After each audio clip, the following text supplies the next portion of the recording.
बस धावती होती की बस स्टँडमध्येच बस उभी होती? हा सगळ्या घटना नक्की कशी घडली? ॲक्च्युली ही जी मुलगी आहे ही पुण्यामध्ये कामाला आहे ती आणि ती इथून फलटणला तिच्या गावी चाललेली होती. सकाळी 5:30 पावणे 6च्या दरम्यानची ही गोष्ट आहे. ती स्वारगेट बस स्टँडमध्ये बससाठी थांबलेली होती.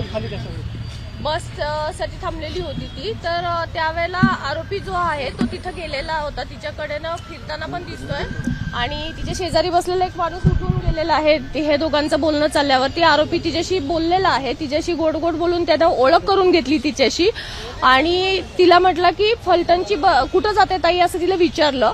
तर ती म्हटली की मला फलटणला जायचं आहे. तर तो म्हटला की सातारची बस जी आहे ती इथं नाही लागत म्हणे, तिकडे लागलेली आहे म्हणे. तर ती म्हटली नाही बस इथंच लागते म्हणून मी इथं बसलेली आहे. तर तो म्हटला की नाही तिकडे लागलेली आहे, चल म्हणे मी तुला घेऊन जातो. आणि सीसीटीव्ही फुटेजमध्ये ती मुलगी त्याच्याबरोबर जाताना दिसते आपल्याला. तर ती त्याच्याबरोबर गेली आणि तिथं गेल्यानंतर बसमध्ये अंधार होता म्हणून तिनं हा प्रश्न काढला की बसमध्ये तर अंधार आहे म्हटली ती. तर त्यावेळेला तो म्हटला की ही रात्रीची लेटची बस आहे त्यामुळे लोक झोपलेले आहेत म्हणून दिवे बंद आहेत, तू वरती चढून टॉर्चने चेक करू शकते. आणि मग तिला असं गोड बोलून त्यानं वरती चढायला सांगितलं. ती ज्यावेळेला टॉर्च लावायसाठी वरती गेली त्यावेळेला मग यानं मागून दरवाजा लावून घेतला आणि तिच्या बाबतीत हा अतिप्रसंग घडलेला आहे तिथे. त्याच्यानंतर तो आरोपी उतरून गेला. ही मुलगी बसमधनं उतरली आणि आपल्या बसने म्हणजे कुठंही तिथं दुसऱ्या बसचा एक ड्रायव्हर तिथं दिसत आहे वगैरे, पण ती उतरून दुसऱ्या बसने आपल्या गावी चाललेली होती. आणि जात असताना मग तिनं मित्राशी बोलली आणि मित्रांना सांगितल्यानंतर ती पोलीस स्टेशनला इथं कंप्लेंट देण्यासाठी आली. काल ती इथं पोलीस स्टेशनला आल्यानंतर तिनं कंप्लेंट दिल्यानंतर आम्ही इमिजिएट सीसीटीव्ही फुटेज काढलेले आहेत तिथले. त्या सीसीटीव्ही फुटेजमध्ये आरोपी आम्हाला निष्पन्न झालेला आहे. सदर आरोपी हा ग्रामीणच्या हद्दीतला शिरूर गावचा आहे. याच्यावरती पूर्वी 392 सारखे शिरूर शिक्रापूरला गुन्हे दाखल आहेत आणि आरोपीची हे झालेलं आहे, निष्पन्न झालेला आहे ह्याच्यातला. या आरोपीला शोधायला कालपासून जवळपास आमच्या 8 टीम काम करत आहेत. क्राईमच्या टीम आहेत, झोनच्या टीम आहेत आणि जवळपासच्या भागामध्ये सगळीकडे त्याचा शोध घेतला जात आहे. डॉग स्क्वॉड पण रात्री नेलेला होता. तिथल्या शेतांमध्ये वगैरे कुठं लपून बसला असेल तर त्या दृष्टीने आमचा सर्च सगळा कालपासूनच चालू आहे. या संदर्भात बस ज्यांची होती, बस ज्या सांगोला डेपोची त्याचे चालक वाहक कुठे होते? बस लॉक केलेली नव्हती का? आगार प्रमुखांशी तुमचं काही बोलणं झालंय का? ज्यांच्या प्रॉपर्टीत ही घटना घडली आहे त्या लोकांना एसटीच्या कुणालाच काही माहिती नाही असं काही घडलंय त्यांच्याकडे? नाही, असं माहित नसायचा प्रश्न नाहीये तिथं, परंतु आमच्याकडे कंप्लेंट आल्यानंतर आम्ही त्याच्यावरती कारवाई चालू केलेली आहे. तिथं रात्री सुरक्षा रक्षक नसतात का? पॉईंट आहे आपला पोलिसांचा. त्या सीसीटीव्हीचा आउटपुट आपला स्वारगेट पोलीस ठाण्यामध्ये बरोबर मध्ये बस पार्क केलेली होती स्वारगेट एसटी स्टँडच्या. अशा बसमध्ये रेप होतो, बलात्कार होतो एका 26 वर्षाच्या मुलीवरती आणि त्या आजूबाजूला कुणालाच कळत नाही. तुम्हाला वाटत नाही का की सिस्टीम मधले काही लॅप्सेस आहेत ज्याचे हे परिणाम आहेत? नेमका दोष कोणाचा आहे, चूक कोणाची आहे? एसटी आगारात बस लावून ती लॉक न करणाऱ्या चालक वाहकाची ही बस लॉक होऊ शकत नाही म्हणून एसटी प्रशासनाची, की तिथं सीसीटीव्हीज आहेत त्याचं मॉनिटरिंग नीट झालं नाही म्हणून पोलिसांनी? नाही, पोलिसांचं ऍक्च्युली पेट्रोलिंग चालू असतं पण प्रत्येक बसला जाऊन पोलीस चेक करू शकत नाही बसमध्ये काय होतंय. आणि ही बस आतमध्ये होती त्यामुळे सिक्युरिटीचा प्रश्न तिथल्याही येतो. डेपोमध्ये सिक्युरिटीचं काय आहे त्याच्याबद्दल. दुसरी गोष्ट असं आहे की ही गोष्ट झाल्यानंतर मुलगी बसमध्ये बसून निघून गेलेली आहे. तर तिनं थोडा जर आरडाओरडा तिथं केला असता तर इमिजिएट लोकांनी बऱ्यापैकी मदत केली असती. सीसीटीव्ही फुटेजमध्ये आपल्याला दिसतंय तो आरोपी खाली उतरतोय, त्याच्या 2 मिनिटात मुलगी लगेच खाली उतरतीये, पण असा कुठला प्रकार तिथं झालेला आढळून आलेला नाहीये. मुलीची तब्येत कशी आहे? मुलीची तब्येत एकदम व्यवस्थित आहे. ती काल व्यवस्थित बोलत होती. आम्ही स्वतः तिच्याशी बोललेली आहे आणि तिचं मेडिकल पण चालू आहे. सीसीटीव्हीमध्ये कोणत्या दिशेने गेल्याचं दिसतं? तपास नक्की कोणत्या दिशेने, म्हणजे मुलगी तर फलटणला गेलेली आहे मात्र आरोपी स्वारगेटमधून बाहेर पडल्यानंतर कोणत्या दिशेने गेला? पथकं जी आहेत कुठल्या भागामध्ये तपास करतात? आता पथकं जी आहेत ते मी डिटेल तुम्हाला देऊ शकत नाही कारण ह्याच्यामध्ये असं आहे की आरोपी जर जागा झाला, ऑलरेडी आम्ही त्याला कालपासून शोधतोय, तो आमच्या ताब्यात आलेला नाहीये. त्यामुळे तपासाचं जे पूर्ण डिटेल्स मी आपल्याला आता इथे देऊ शकणार नाहीये. स्वारगेटच्या आगार प्रमुखांशी काही बोलणं झालंय का तुमचं? माझं पर्सनली अजून त्यांच्याशी काही बोलणं झालेलं नाहीये. पहिला आम्हाला आरोपी निष्पन्न करणं, त्या मुलीची काळजी घेणं हे आमच्या प्रायोरिटीच्या गोष्टी आहेत. त्या झाल्यानंतर आज आता आम्ही त्याच्यामध्ये माहिती घेऊ त्यांच्याकडूनही, त्यांच्याशी बोलणं करून घेऊ.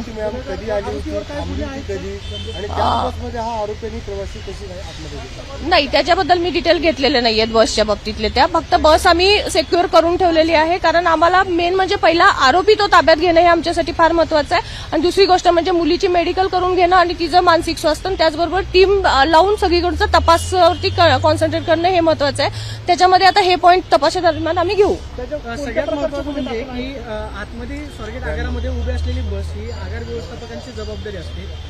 पहाटेची 5:30ची जर घटना असेल म्हणजे 4 नंतर स्वारगेट आगारातली वर्दळ जी आहे वाढायला सुरुवात होते. मग अशा सगळ्या गर्दीच्या ठिकाणी अशी घटना होणं हे नक्की मग कुणाचं अपयश आहे? माईकवरून अनाउन्सिंग केलं जातं की फलाट क्रमांकाला कुठली बस लागलेली आहे, काय आहे, मग ही नक्की घटना संगनमतानं घडली की मग नक्की काय? सीसीटीव्ही फुटेज, आता प्रश्न त्याच्यावरती मी जास्त बोलणार नाही, पण सीसीटीव्ही फुटेजमध्ये लोक भरपूर दिसत आहेत. तिथं स्टँडमध्येही लोक आहेत. ती मुलगी बसमधनं त्या उतरली त्यावेळेला शेजारच्या बसमधले ड्रायव्हरही चढताना दिसत आहेत. लोकांचा वावर हा तिथे दिसतोय. इव्हन तो माणूस, तो आरोपी तिच्याशी बोलत होता, ते दोघं बोलत होते त्या टाइमला तिथे एक व्यक्ती बसलेली होती आणि मुलगी त्याच्याबरोबर गेलेली. तिथेही आजूबाजूला लोक दिसत आहेत. ओव्हरऑल सगळीकडे तिथं लोकांचा वावर होता हे दिसत आहे सीसीटीव्ही फुटेजमध्ये. घटना घडल्यानंतर आरोपी जेव्हा बाहेर आला तेव्हा मुलगी आल्यावर तिथे शांततेत बाहेर पडली, कुणाला काहीच सांगितलं नाही.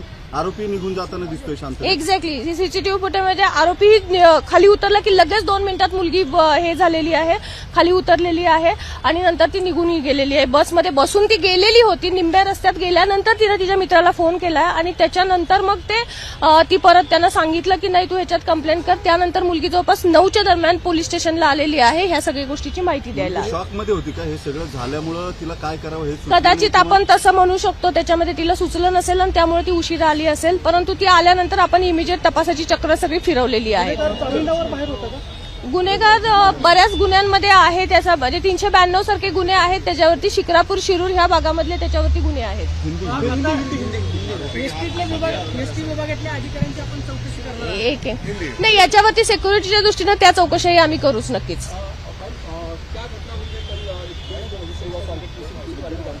एक 26 साल की लड़की है, वो पूना से अपने गांव सातारा में फलटन को लिए जा रही थी. तो वो 5:30 पौने 6 बजे के दरमियान स्वारगेट बस स्टैंड पे बैठी थी, बस के लिए वेट कर रही थी.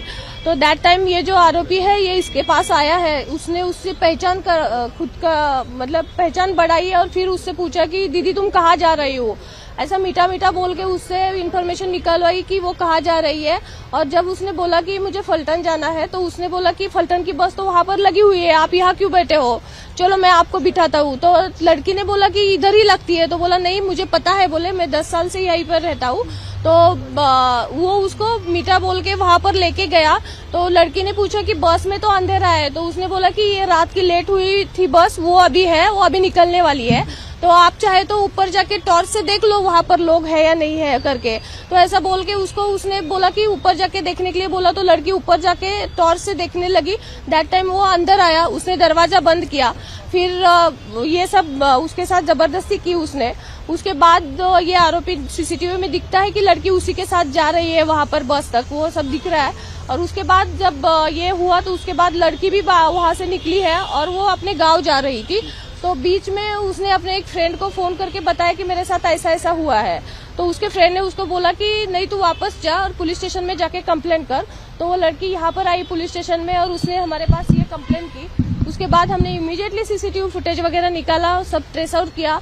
उसमें जो आरोपी है वो पहचान लिया गया है, वो निष्पन्न हुआ है इसमें. और उसको ढूंढने के लिए कल से क्राइम के जोन के सब मैक्सिमम 8 टीम्स यहाँ पर कल से काम कर रही है. डॉग स्क्वाड भी भेजा गया था. वहाँ के खेत खलियान सब जगह पे उसको ढूंढ रहे हैं. मैम, किन धाराओं के अंतर्गत मामला दर्ज किया गया है और क्या आरोपी आइडेंटिफाइड हुआ है अब तक? ये बीएनएस के अंतर्गत किया गया है, ये किया है. और आरोपी अभी तक अरेस्ट नहीं हुआ है, लेकिन आरोपी की पहचान हुई है, उसका डिटेक्शन हुआ है. उसका नाम है दत्तात्रेय रामदास गाड़े करके. उसका एज है 36 to 37 के हिसाब से. एक सवाल ये उठता है मैम कि बस काफी जो बस स्टैंड है स्वारगेट काफी क्राउडेड रहता है, हमेशा भीड़ भाड़ रहती है. फिर भी घटना जो हुई है उसको लेकर के आप जो बस के जो इस बस स्टैंड के एडमिनिस्ट्रेशन उनको भी जांच के दायरे में नहीं है? हाँ, जांच तो करनी पड़ेगी क्योंकि उनकी भी सिक्योरिटी वहां रहती है. ये अंदर बस डेपो में हुआ है ये सभी इंसिडेंट, तो उनकी सिक्योरिटी भी दैट टाइम क्या कर रही थी ये भी है. और बहुत क्राउडेड एरिया था, लेकिन ये आदमी ने उसके साथ पहचान बढ़ा के अच्छा बोल के उसको साथ में लेके गया था. और बाद में उतरने के बाद भी लड़की कंप्लेंट देने के लिए आई नहीं है, वो सीधा अपने बस में बैठ के जा रही थी। महिला की स्थिति कैसी है अभी अस्पताल? Now she is okay, absolutely okay, mentally भी और फिजिकली भी वो एकदम ठीक है। उसको फिजिकली कोई बाकी